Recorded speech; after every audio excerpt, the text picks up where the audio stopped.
اعوذ باللہ من الشیطان الرجیم، بسم اللہ الرحمن الرحیم۔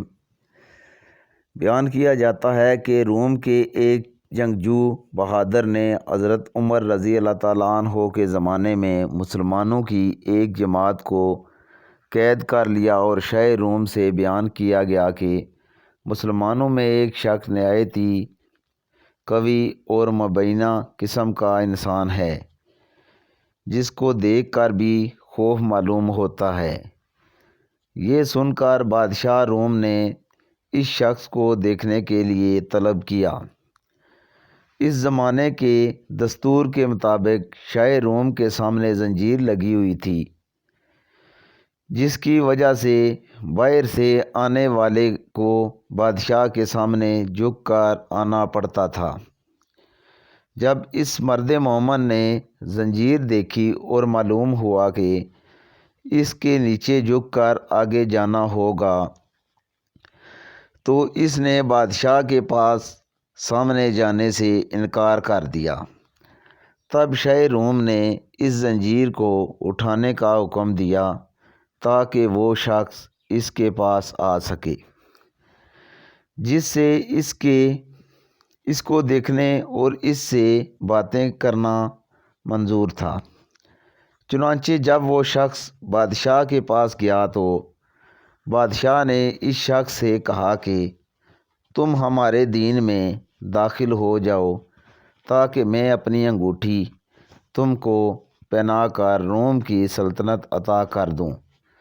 یہ سن کر اس مرد مومن نے کہا کہ دنیا کا آخر کتنا حصہ تیرے قبضے میں ہے؟ بادشاہ کہنے لگا، دنیا کا تقریباً تہائی یا چوتھائی حصہ میرے قبضے میں ہے۔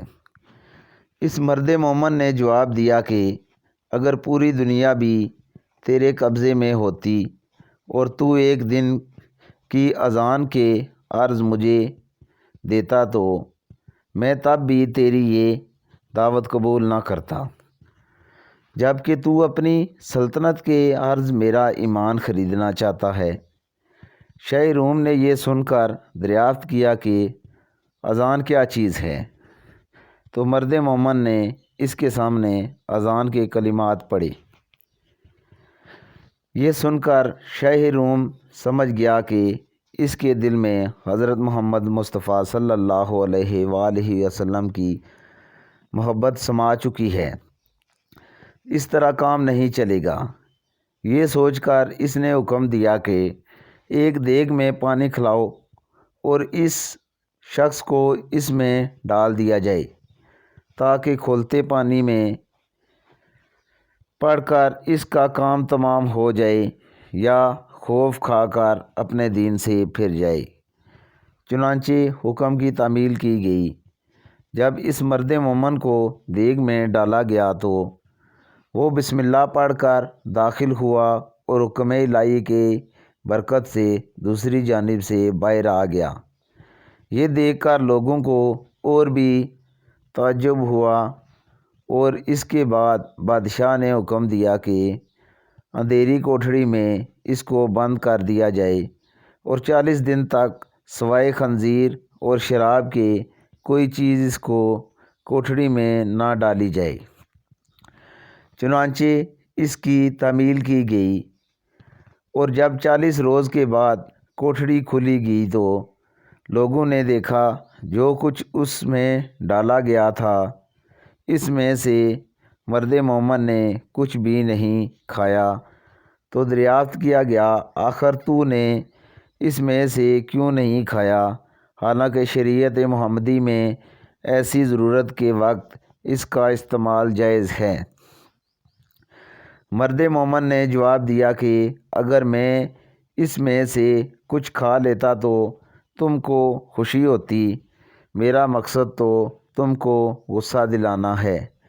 پھر بادشاہ نے کہا کہ اچھا، اگر تو مجھے سجدہ کرے تو میں تجھے اور تیرے ساتھیوں کو چھوڑ دوں گا۔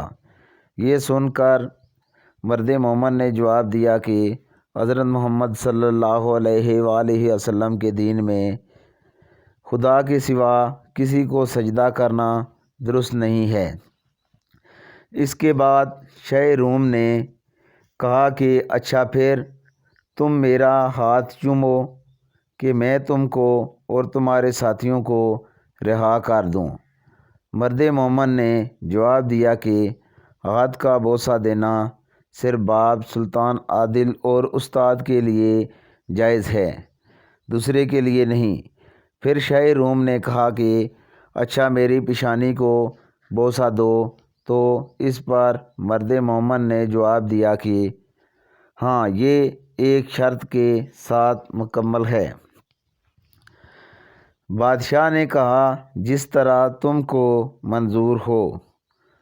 پس مرد مومن نے اپنی آستین اس کی پیشانی پر رکھی اور اس کو چوم لیا، اس نیت سے کہ میں اپنی آستین کو بوسہ دے رہا ہوں۔